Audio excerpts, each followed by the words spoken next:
America does not always use guns to destroy governments. Sometimes it uses money. Currencies destabilized, economies collapsed, governments overthrown without a single shot fired. The CIA has been using economic warfare as a weapon for decades, and most of it is now documented in declassified government records that almost nobody has read. Here is how it actually worked. Chile, 1973. In 1970, Salvador Allende won a free and fair democratic election in Chile. The CIA immediately began working to destroy his government before he implemented a single policy. Nixon directly ordered the CIA to make the Chilean economy scream. American banks cut off credit. International loans were blocked. The CIA funded truck drivers' strikes that stopped food and goods from moving across the entire country. Inflation exploded. Shelves emptied. Ordinary Chileans experienced genuine hunger engineered from outside their country. The economic chaos created the conditions for the military coup of September 11, 1973. Allende died. Pinochet seized power. Over 3,000 people were killed in the dictatorship that followed. The economic operation came first. Everything else followed. Iran, 1953. In 1951, Iranian Prime Minister Mossadegh nationalized British-owned oil companies that had been extracting Iranian oil for decades while returning almost nothing to the Iranian people. Britain responded with a total economic blockade, cutting Iranian oil out of international markets entirely. Revenue collapsed. The government could not pay its own employees. The CIA then funded protests, bribed military officers, and orchestrated a media disinformation campaign. In August 1953, Mossadegh was overthrown in a CIA-backed coup. The Shah was reinstalled as an absolute monarch. American oil companies received a 40% ownership stake in Iranian oil they had never held before. Iran has never forgotten. The 1979 Islamic Revolution and decades of anti-American hostility trace directly back to what happened in 1953. The petrodollar. When Nixon ended the gold standard in 1971, the dollar lost its physical backing. The solution was oil. In 1974, the United States secretly negotiated a deal with Saudi Arabia. America would guarantee Saudi military security and support for the royal family. In exchange, Saudi Arabia would price all oil exclusively in US dollars and invest surplus revenues in US Treasury bonds. OPEC followed. Within years, every global oil transaction, regardless of buyer or seller, was settled in dollars. Every country that needed oil, which was every country, first needed to acquire dollars.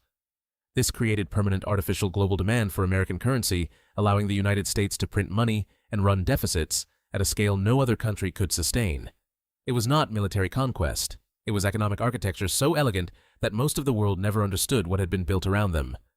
Nicaragua.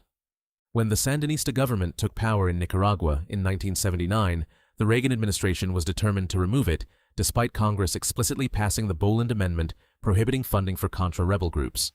The administration secretly sold weapons to Iran under an arms embargo and used the proceeds to illegally fund the Contras, creating the Iran-Contra scandal that nearly brought down the presidency.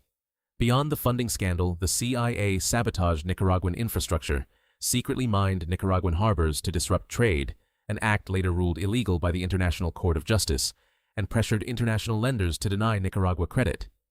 The combined economic destruction produced hyperinflation exceeding 1,000,000% annually. Ordinary Nicaraguans paid the price for a covert war their government's foreign policy had provoked. The Soviet Union. The Cold War ended not only because of ideological superiority, but because of a deliberate economic strategy targeting the Soviet system's most critical vulnerability.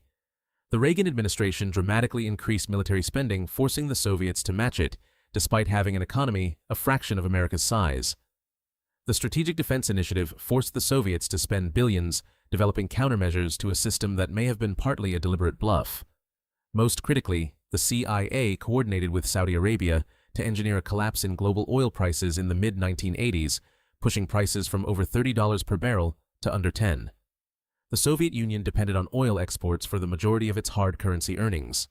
When those revenues collapsed, the government could not import the food and consumer goods its population needed. Store shelves emptied. Public discontent mounted. Gorbachev's reforms unleashed forces neither he nor the system could control. An economic strategy targeting one critical vulnerability brought down a superpower. Iraq sanctions. After Iraq invaded Kuwait in 1990, the United Nations imposed the most comprehensive sanctions regime ever applied to a modern nation-state. For 13 years, Iraqi oil exports were severely restricted, and imports of almost everything were blocked under broad dual-use justifications that in practice prevented medicines, medical equipment, and water treatment chemicals from entering the country. UN agencies documented dramatic increases in child mortality, with estimates of hundreds of thousands of excess deaths among children from preventable diseases, as hospitals lost access to basic supplies. The Oil for Food program introduced to provide humanitarian relief was later revealed to be riddled with corruption, with billions diverted through kickbacks involving officials from multiple countries. After 13 years, Saddam Hussein was still in power. No weapons of mass destruction existed. What the sanctions had accomplished was the systematic destruction of one of the most developed economies in the Arab world before the 2003 invasion even began. Chile, Iran, Nicaragua, the Soviet Union, Iraq. Every operation followed the same logic. Economic pressure is cleaner than military force, it is deniable, it leaves no fingerprints, and it works on a timeline that outlasts any news cycle. The weapons are not guns, they are sanctions, blockades, currency manipulation, and engineered price collapses. And they are being deployed right now against multiple countries, while most people scroll past the headlines without understanding what they are actually watching. That is what Capital Code exposes every week. Subscribe and watch the central bank video to understand who controls the tools that make all of this possible. See you in the next one.